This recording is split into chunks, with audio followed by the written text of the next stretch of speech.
नमस्कार प्यारे बच्चों। दीक्षा दीदी आपके सामने फिर से उपस्थित हो गई है एक और नई कहानी लेकर। कहानी नई तो नहीं है, पुरानी है, मगर आपके लिए नहीं हो सकती क्योंकि बहुत पुरानी कहानियाँ आजकल सुनाई नहीं देती हैं। और ये तो तब की कहानी है जब मैं छोटी हुआ करती थी और मैं चंदा मामा या अन्य किताबों में इन कहानियों को पढ़ा करती थी। तो बच्चों, कहानी का नाम है अपने भाग्य का, है ना। भाग्य जहाँ कहते हैं ना, नसीब, किस्मत, वही। तो बहुत पुरानी बात है बच्चों। एक राजा हुआ करता था। राजा जानते हैं ना आप? हाँ, जिस राज का संभालता है। अब आजकल तो राजा होते नहीं है, मंत्री अब राजा ही है, एक तरह सरकार जो चलाते हैं। तो लेकिन पहले एक वंशानुगत प्रणाली में राजा हुआ करते थे। अब आजकल तो चयन करते हैं, चुनाव प्रक्रिया होती है, तब हम किसी को अपना नेता चुनते हैं। तो पहले से नेता राज परिवार से हुआ करते थे। एक परिवार का व्यक्ति अगर राजा होता था तो उसी के परिवार के लोग राजा हुआ करते थे। चयन की वो नहीं था, प्रथा नहीं थी। लेकिन अब क्योंकि हम लोकतंत्र में तो चयन करते हैं, चुनाव होते हैं, तब हमारा राजा या नेता चुना जाता है। तो ऐसे ही बहुत पुरानी बात है। तो तब एक राजा हुआ करते थे। बहुत विद्वान, प्रभावशाली राजा थे। खूब लंबा चौड़ा साम्राज्य था और उन्हें अपना उनके अच्छे कार्य भी कर देते थे। लेकिन उनकी 4 बेटियां थी। जो 4 बेटियां थी वो अपनी बहुत प्यारी राजकुमारियां, बहुत सुंदर थी, बहुत खूबसूरत थी। तो राजा का अब राजकाज के बाद का समय अपनी बेटियों के साथ खेलने और उसमें समय कट जाता था। वो खुश हो जाते थे राजकुमारियों के साथ, प्यारी प्यारी बातें करने में, उनके साथ खेलने कूदने में। खूब ऐशो आराम से की ज़िंदगी हो रही थी उनकी। राजकुमारियाँ भी खूब सुख का अनुभव कर रही थी, उनके लिए भी सारी सुविधाएं थी, सब कुछ था। तो क्या हुआ, एक बार ऐसे ही थोड़े बच्चे, जब राजकुमारियाँ बड़ी हो गई, खूब बोलने चालने वाली हो गई, अपनी बात को व्यक्त करने वाली हो गई, अपनी बात कह सकने में समर्थ हो गई, तो ऐसे ही राजा खेलते खेलते अचानक राजा ने पूछा, अच्छा बच्चों, बारी बारी से पूछा, अच्छा बच्चियों बताओ, प्यारी बच्चियों, कि आप किसके भाग्य का खाते हो, है ना। तो जो बड़ी राजकुमार थी बोली, पिताजी हम तो आपके भाग्य का खाते हैं, आपके भाग्य से ही हम खा रहे हैं। तो राजा बड़ा खुश हो गया, उससे थोड़ा अभिमान हो गया, हाँ मेरे भाग्य का मेरे बच्चे खा रहे हैं। तो उसने फिर दूसरी राजकुमार से, अच्छा बेटी बताओ तुम किसके भाग्य का खाती हो। उसने कहा, पिताश्री मैं तो आपके ही भाग्य का खाती हूँ, क्योंकि अगर आप राजा महाराज नहीं होते तो ये धन संपत्ति, ये वैभव, ये सुख सुविधाएं हमें कहाँ से प्राप्त होती हैं। तो इसका मतलब तो यह कि हम आपके ही भाग्य से खा रहे हैं। राजा को और घमंड हो गया, पर वाह, मेरे भाग्य से मेरे बच्चे खा रहे हैं, मैं कितने लोगों को पेट भर रहा हूँ, कितने लोगों का भरण पोषण कर रहा हूँ। ऐसे ही तीसरी बेटी के बारे उसने भी कहा कि हाँ पिताजी आप ही के भाग्य का खा रहे हैं। ठीक। अब सबसे छोटी बेटी की बारी आई।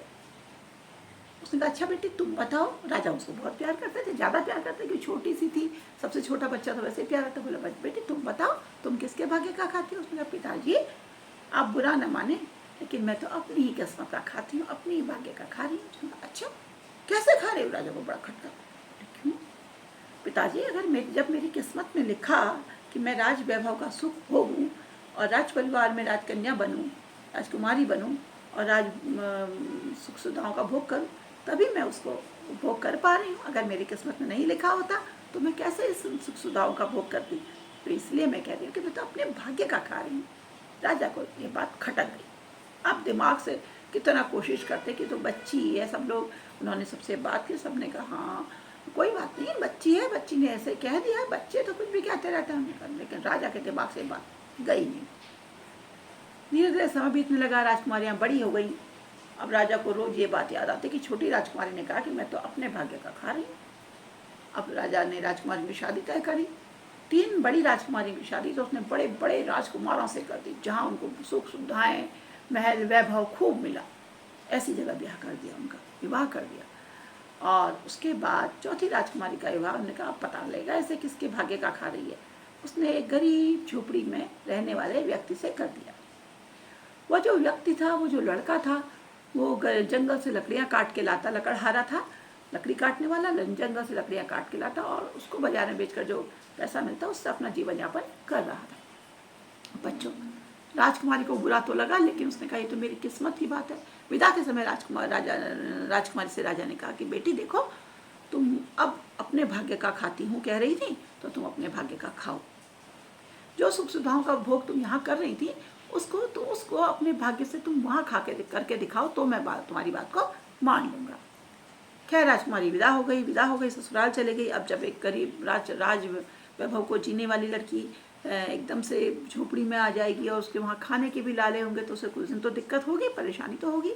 लेकिन राजकुमारी ने वहाँ भी शांत रही, उसने कुछ भी नहीं कहा। हाँ पिताजी, उसने कहा मैं अपने ही भाग्य का खा रही हूँ। अब लकड़ियाँ काट के लाता, जो पैसा बेच के आता, उससे वह उसको परिवार का पोषण करता। कि राजकुमारी एक और बढ़ गया उसके परिवार में। अब एक दिन राजा को लगा कि मैं अपनी लड़कियों की सुख सुविधाएं देख के आऊँ, तो बड़ी वालियों के पास गया, देखा कि ये तो बड़े राज वैभव से जी रही हैं, बहुत खुश हुआ। तो आखिरी में छोटी वाली के पास गया, बोला बेटी और बताओ, तो तुम किसके भाग्य खा रही? उसने कहा पिताजी मैं तो अपने ही भाग्य का खा रही हूँ। उनका देखो तुम कहाँ सुख भोग रही थी और अब तुम भूखे प्यासे मर रही हो। अभी भी तुम आ जाओ मेरे पास, तुम्हें कुछ चाहिए, मैं तुम्हारा पिता हूँ, तुम्हें देने को तैयार हूँ, मेरे पास तुम्हारे सब कुछ है। लेकिन बेटी ने कहा नहीं पिताजी, मैं तो अपने भाग्य का खाऊंगी। अब राजा कुछ और चिढ़ लग गई और क्रोध आ गया। उन्होंने क्या करा कि जिस जंगल से वो लकड़हारा लकड़ी काट के लाता था, उस जंगल को बेचने के लिए घोषणा कर दी कि वो जो वहाँ पर का जंगल है मेरे राज्य में, उसको मैं बेच रहा हूँ। लकड़हारा एक दिन आया घर और सिर पकड़ के बैठ गया। राजकुमारी का क्या हुआ, आप परेशान क्यों हो? तो बोला क्या करूँ, जिस जंगल से मैं लकड़ियाँ काटता था, वो जंगल तो महाराज नीलाम कर रहे हैं। बोली अरे थोड़ी देर तक उसे दुखा, फिर कुछ सोचा, बोले चिंता क्यों करते हो, चलो मुझे वो जंगल दिखा के लाओ। तो राजकुमारी ने कहा उससे।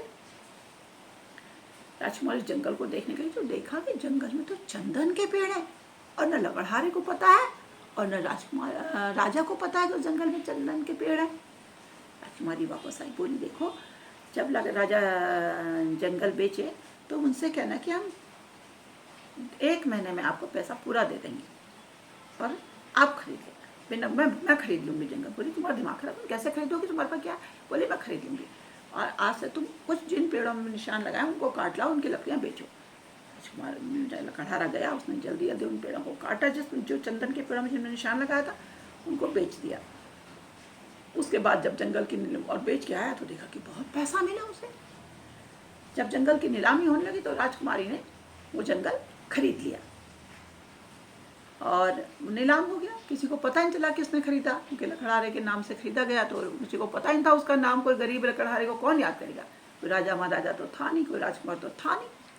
अब बच्चों क्या हुआ, राजा महाराजा को 1 महीने बाद वहाँ जंगल खरीदते ही राजकुमारी ने सारे मजदूर लगा दिए और कहा कि सारी लकड़ियाँ काट दी जाएँ, कटवा दो लकड़ियाँ कटने लगी।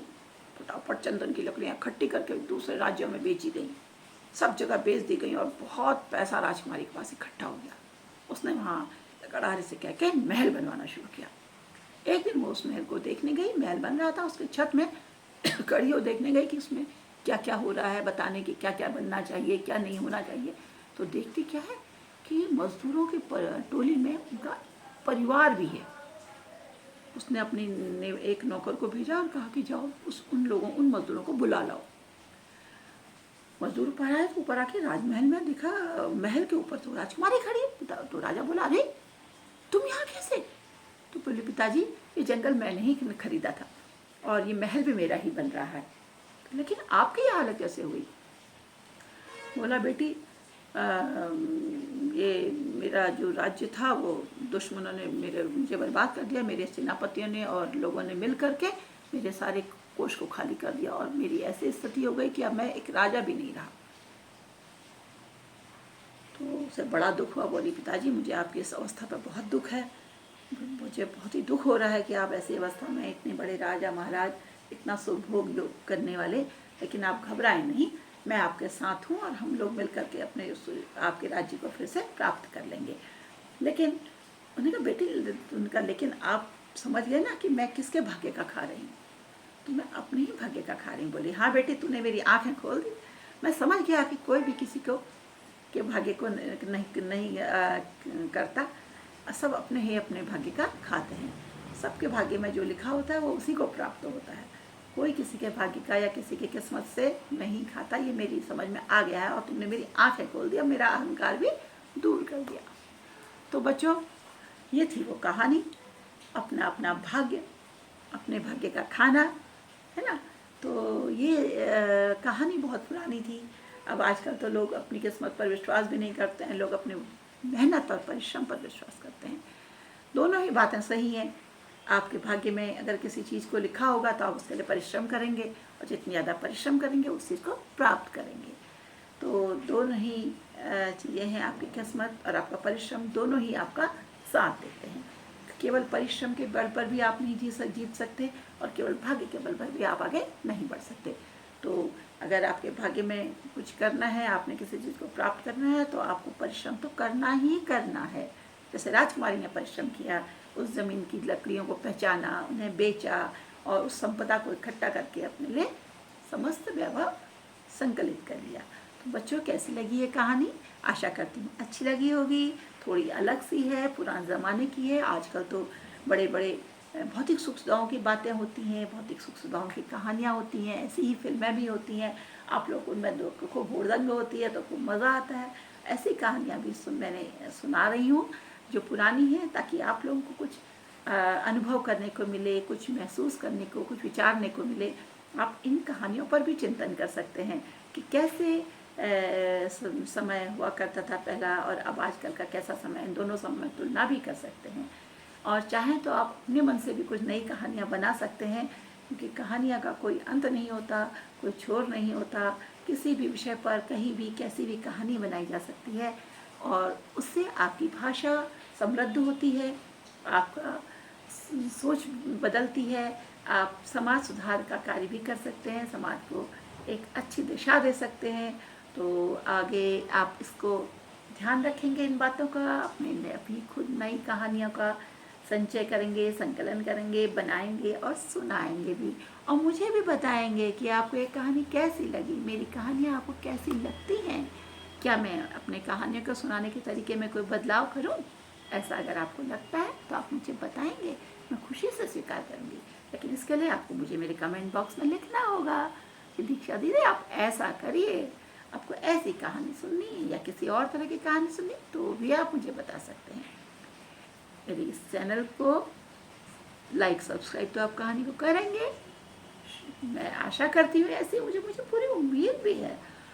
और जिसको शेयर कर रहे हैं उसको वो सब्सक्राइब भी करेंगे। इस चैनल में नए हैं तो सब्सक्राइब करेंगे अगर कहानी अच्छी लगती है, नहीं लगती है तो अनलाइक भी कर सकते हैं। ये तो लोकतंत्र है, आपके ऊपर है कि आपको क्या लगता है, लाइक करें या अनलाइक। खैर, अगली एक कहानी लेकर मैं जल्दी उपस्थित होंगी, और तब तक के लिए आपसे विदा लेती हूँ। नमस्कार।